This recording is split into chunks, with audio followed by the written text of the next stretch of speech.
So I recently posted a video and an article about Afghanistan and the current clusterfuck that is the Afghanistan troop withdrawal. And I got a little pushback. I wanted to just address a few of those commenters and readers and audiences and viewers, their disagreements. Pretty much everyone's been awesome and just had very civil conversation about this, which I really appreciate because I know it's not an easy subject and opinions really vary. But I've seen a number of different sort of arguments made, and I'll try to go through those and try to remember what each of those are. One is that is a moral concern, right? We should not sit idly by while evil people do terrible things. I think that's, true pretty much in a lot of ways. But I think that also we need to realize that we can't fix all the world's problems with our military, right? Of course, I would love to eradicate the Taliban and turn Afghanistan into a peaceful, humane society, but we tried that and it didn't work. And meanwhile, where do you stop? If your answer is we need to fight evil wherever it is, are we going to go topple North Korea, Iran, Saudi Arabia? Are we going to invade communist China? And where does the violence stop? There are other ways, of course, that we can try to tackle evil, right? Through economic means, through counterterrorism, through leading by example. There's a lot of different ways that you can combat evil across the globe without bombing it to death. You can't bomb away evil. You can't. You just can't do it. There are times, and another commenter talked about how my position is the Afghan people have to save themselves. Ultimately, we can't do it for them. And then I think that's borne out pretty well in the evidence of what's happening right now.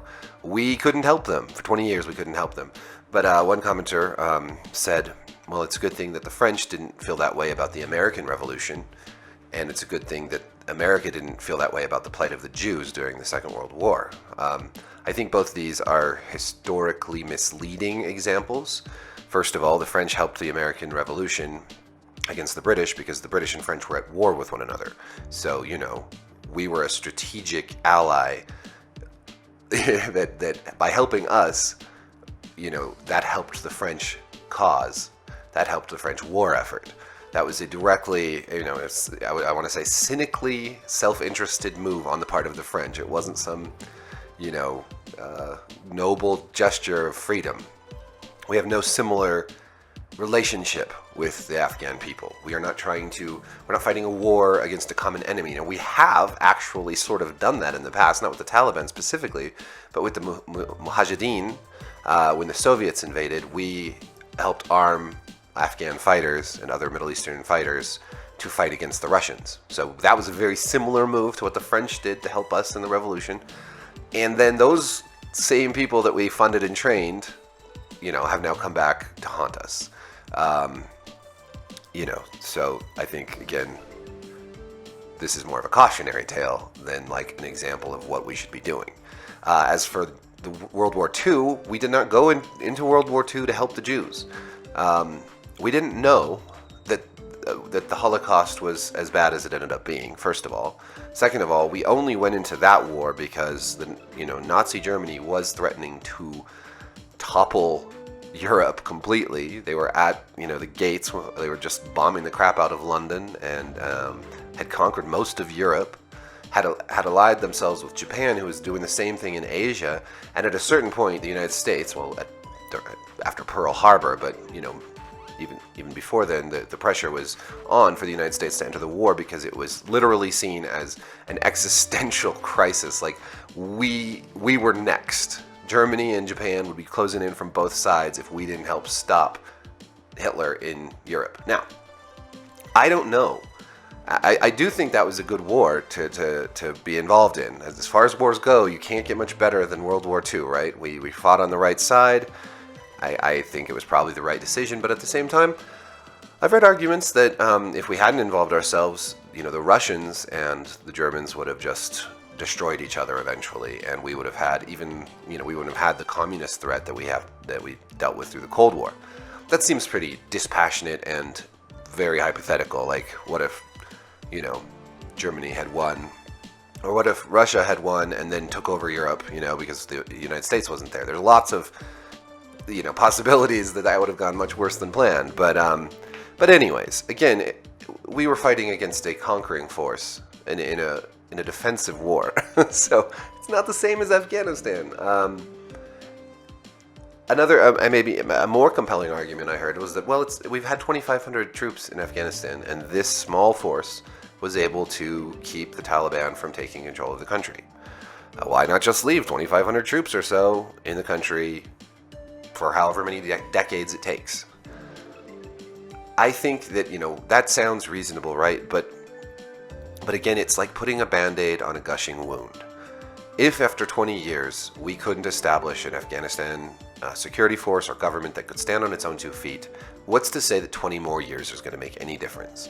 Afghanistan is not a country that can be easily conquered, and the reason the Taliban was able to do that, take over, take control, is because they are, they're not all Afghanis, sorry, but they are part of the culture, even if some of them are from Pakistan or whatever, and many of them were trained in Pakistan, but and funded with Saudi dollars. But the point is that's a homegrown organization. They have taken over now twice Afghanistan from within, because they are the people of Afghanistan. It is their country.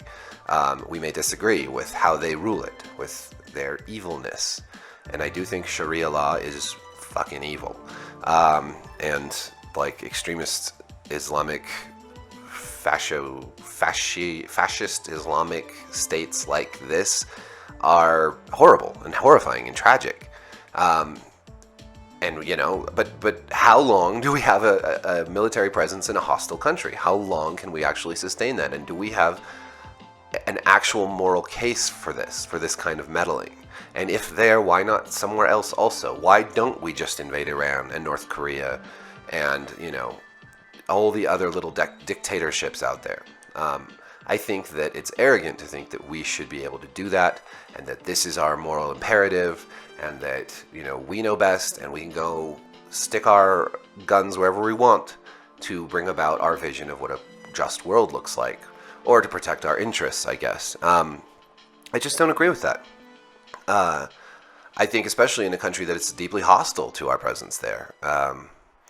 Now, what I do agree with is that this was a totally mangled withdrawal. The Biden administration clearly didn't know what it was doing when it initiated this. I don't know that we could have saved everyone. I mean, I don't think that everyone would have, even if we offered every single person in Afghanistan refugee status that helped us or that needed it, I doubt all of them would even want to come, because they don't want to leave their home. Even with the threat of persecution, a lot of people don't want to leave. But I do think we should get as many people as we can out. I think there's plenty of room for refugees here. There's, of course, a security risk with that from a country like Afghanistan, so the process would be slow and laborious, and maybe we should have started that already. So no, I can't defend Biden's methods, but I'm not an optimist with these things. I just don't think any U.S. administration would handle this properly. We got into this in a bad way. We've managed it horribly for 20 years. Is it any wonder that at the very end, the whole thing's botched miserably and it's turned into this giant, enormous clusterfuck of violence and despair? No, you shouldn't be surprised. It started bad, it went bad, it ended bad. And I think it's just good that we're done with it, because it's been a horrible waste, especially ever since we killed Osama bin Laden. It was a foregone conclusion that the Taliban would be back, since we were unable to defeat the Taliban at any point. Keeping 2,500 troops there would not have defeated the Taliban. We would have seen more bloodshed, more loss of life, more American soldiers dead, more civilians dead, and all just to prevent the inevitable from happening. Eventually, we were going to leave Afghanistan, and I do not think we were ever going to leave it in the kind of condition it needed to be in to prevent a Taliban takeover. I just don't think so. it's not our country. We don't know how it works. We still don't know how it works 20 years later. We are joining the ranks of other great superpowers who have tried and failed to figure out the problem of Afghanistan and its people. So that's my position. I still operate under the assumption that we know very little and we should be very cautious in our foreign policy. And I think that applies to the withdrawal, and we were clearly not cautious enough or careful enough, and this is the fallout. So yes, blame Biden all you like for how it was handled, but I think overall it is good that we are out. And the Afghanistan people they are going to have to figure this out over time, just like the rest of the Middle East. It's such a disaster, and the more we meddle, the more we try to fix things there, like in Iran, when we backed the Shah, and then that led to the Islamic Revolution and that whole crisis, the hostage crisis, and now the Iranian government, which is far more religious and fanatical than the Iranian government would have been if we just hadn't messed around with things years ago. Meddling generally backfires, and the few success stories we have, like against ISIS, are still us cleaning up from our own meddling in the first place. So I don't think we can really pat ourselves on the back too much there. Anyways, feel free to disagree. I'm happy that it's been such a civil conversation, and I thank you guys for that. So like and subscribe, hit the notification bell. Someday I'm going to have over 7,000 subscribers, and then we'll celebrate.